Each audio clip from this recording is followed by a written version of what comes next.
다석 사상으로 다시 읽는 도덕경 노자와 다석 24번째 시간입니다. 오늘은 제21장 공덕지용을 말씀드리겠습니다. 경애하는 얼번 여러분, 도덕경 제21장은 이러합니다. 공덕지용, 뚫린 송나의 얼굴은 유도시종, 오직 어리라 이를 쫓을 뿐이다. 도지위임을 유항유홀, 어레됨을 헤아리면 오직 아찔하고 오직 소스라쳐.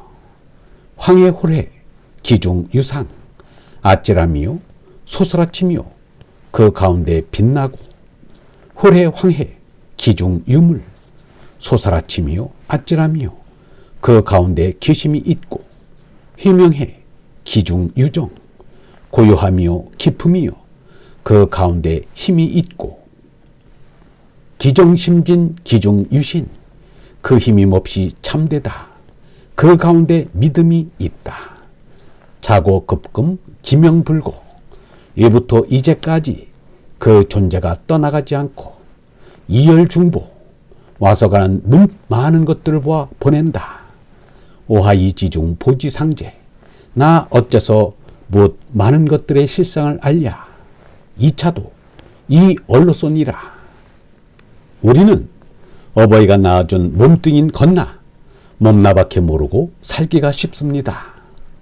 제자 박용호도 26세 때 다석 유영모의 서울 YMCA 금요 강좌를 듣던 가운데 어머니 아버지가 낳아준 나는 참나가 아닌 거짓나입니다. 쓰러지면 뇌진탕이나 일으키는 이걸 참나라면 속는 거예요. 우주 안팎에 가득 찬 어리 참나입니다. 그걸 속나라고 합니다. 라는 말을 처음으로 듣고서 날벼락을 맞은 듯이 정신적인 충격을 받았습니다. 그러나 알고 보니 이것은 예수석가의 기본 가르침이었습니다. 노자 장자도 보는 바와 같이 예수석가와 다르지 않습니다. 공자도 하느님이 내게 속나를 낳으셨다 라고 하였습니다. 맹자도 그 마음을 다하면 그 속나를 알고, 그 속나를 알면 하나님을 알게 된다. 그 마음을 간직한 채 그 속나를 기르면 하나님을 섬기는 것이다 라고 하였습니다. 맹자가 마음을 다한다는 것은 제 나로는 죽는다는 뜻입니다.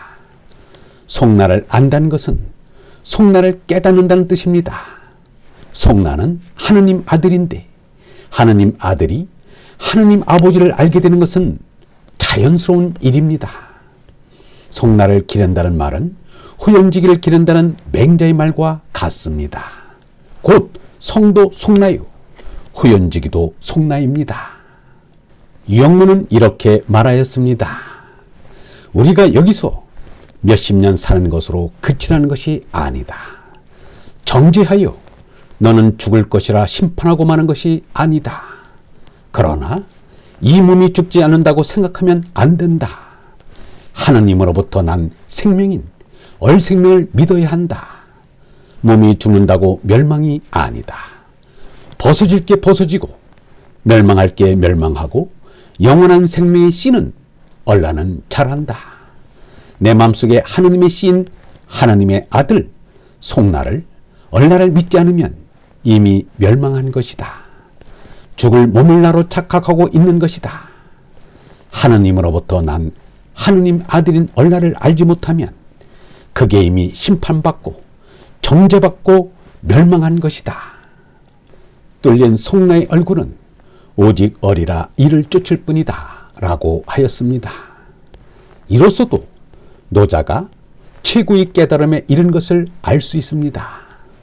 속나는 몸나가 아니라 얼라란 말입니다. 도는 주관적으로 말하면 어리요, 객관적으로 말하면 참입니다. 예수도 어리라 하고 참이라고 하였습니다. 뚫렸다는 것은 상대 세계를 뚫고 절대 세계에 이르렀다는 뜻입니다. 속나요 얼라요 참나인 도를 쫓는 것은 제 나의 마음입니다. 이 마음은 주체성이 없습니다. 그러므로 몸나의 심부름도 곧잘 합니다. 그러나 우리의 마음은 얼라의 심부름을 해야 합니다. 그래서 노자는 얼라를 쫓겠다고 한 것입니다. 마하트마 간디는 누구보다 진실하게 신앙생활을 하였습니다. 마음에는 두 가지가 있다. 하나는 올라가는 마음이고 다른 하나는 떨어지는 마음이다. 이것을 언제나 반성해야 한다. 그리고 이것과 저것을 가려야 한다. 마음은 한 마음인데 몸매를 따를 때가 있고 얼라를 따를 때가 있어 두 마음이 있는 것으로 생각하기 쉽습니다. 그러나 마음은 한 마음입니다. 송나인 얼라의 모습을 그린 사람이 적습니다. 얼라를 깨달았다 해도 절대 존재의 모습을 상대 세계에서 쓰는 표현으로 나타내기가 어렵습니다. 그래서 노자도 글재주를 다하여 나타낸 것이 이렇게 말한 것입니다. 어레됨을 헤아리면 오직 아찔하고 오직 소스라쳐 아찔함이요 소스라침이요 그 가운데 빛나고 소스라침이요 아찔함이요 그 가운데 계심이 있고 고요함이요 깊음이요 그 가운데 힘이 있고 그 힘이 몹시 참되다. 그 가운데 믿음이 있다. 예부터 이제까지 그 존재가 떠나가지 않고 와서 가는 문 많은 것을 보아 보낸다. 이만하면 대단히 잘된 표현이라 아니할 수 없습니다. 노자가 쓴 황홀이라는 표현은 기쁨이요 놀람이요 신비라고 말할 수밖에 없습니다. 제너로 사는 사람들은 겨우 연인끼리 껴안는 데서 황홀을 느낀다는 말을 씁니다. 칼라일은 26세 때 에든버러에서 리스로 가는 도중에 갑자기 하느님으로부터 계시를 받았습니다. 그때 돌연 내 마음에 한 줄기 불꽃이 힘있게 흘러갔다. 그 순간에 나는 영원히 공포를 잊어버리고 알 수 없는 힘으로 한없이 강해졌다. 나는 전체의 어린 신에게 가까워졌다. 그 다음부터 나의 비통한 기분은 일소되었다. 1882년 여행 중이던 16세의 로망 롤랑은 프랑스와 스위스 국경 마을인 페르네이 볼테르에 도착하였습니다. 차에서 내려 전망대 위에서 멀리 발 아래 펼쳐진 대자연의 경치를 보는데 20초 안팎의 짧은 시간 동안 대자연의 웅장한 모습 뒤에 계시는 하느님의 실제를 느꼈습니다. 그 순간 실제와 하나된 듯한 깊은 감동에 빠져 뛰는 가슴을 억누를 수 없었습니다. 그 뒤로 어디서나 만물 속에 공통된 생명이 두루 계심을 느끼게 되었습니다. 톨스토이는 50세가 되어서 이른바 전기를 맞았습니다. 톨스토이는 이렇게 고백하였습니다. 나는 홀로 숲속에 주저앉아 속삭이는 소리에 귀를 기울이고 있었다. 하나님을 생각함으로써 생명이 즐거운 물길이 내 마음속에 일어났다. 타고르는 18세 때 처음으로 종교적 체험을 하였습니다. 타고르는 뜻하지 않은 봄 산들바람이 내 생명에 불어와서 내 기억에 정신적인 실제의 직접적인 메시지를 남기고 사라졌다 라고 하였습니다.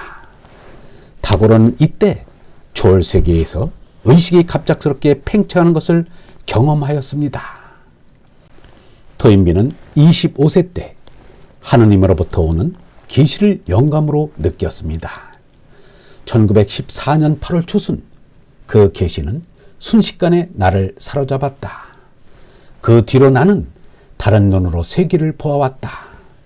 그리고 이 세계가 그때까지 내가 천진하게 상상하고 있었던 것과 같은 세계는 아니라는 것을 알게 되었다.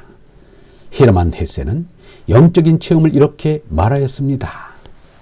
체험 그 자체, 곧 번개에 얻어맞은 듯한 깨달음의 상태를 나는 알고 있으며 몇 번이나 그런 경험을 하였다. 그런 경험은 정신적 대가들에게는 일생 동안 지속되는 것 같다. 영원히 각성된 채 머문다는 것, 지속적인 존재 형식의 황홀경이란 나로서는 상상할 수 없는 일이다. 내가 상상할 수 있는 것은 한 번 깨달은 이는 그 다음에 각성하는데 다른 사람들보다 훨씬 더 쉽게 도달할 수 있다는 것이며, 이러한 사람은 수면과 무의식 속에 다시 빠져들지만 마음의 섬광이 그를 일깨울 수 없을 정도로 깊이 빠져드는 일은 결코 없다는 것이다. 이들은 노자가 경험했던 황홀한 순간을 이야기하고 있는 것입니다. 이들의 체험은 가장 인상 깊었던 첫 체험을 말하고 있습니다. 남녀 사이에서 첫 번째로 이루어진 사랑의 만남이 가장 인상적인 것과 같습니다. 그러나 인상적인 것과 사랑의 깊이는 다른 것입니다. 하나님의 아들인 얼라를 깨달은 이는 언제나 하나님의 성령을 숨쉬고 삽니다. 하나님의 성령이 끊어지면 얼라도 사라집니다. 하나님의 성령이 나의 얼라이기 때문입니다. 유영문은 말하였습니다. 이 껍데기 몸으로 말하면 어머니의 모태에서 나왔다. 이 몸은 땅에서 나와 땅으로 간다.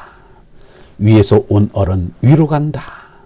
하늘이 영원하면 우리도 영원하다는 생각을 가져야 한다.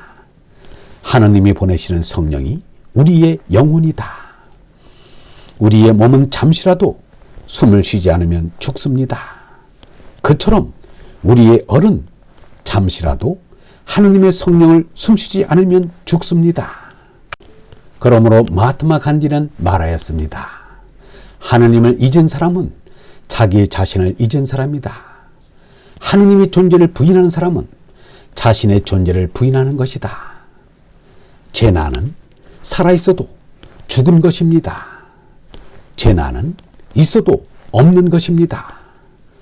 참나인 얼라가 곧 하느님이십니다.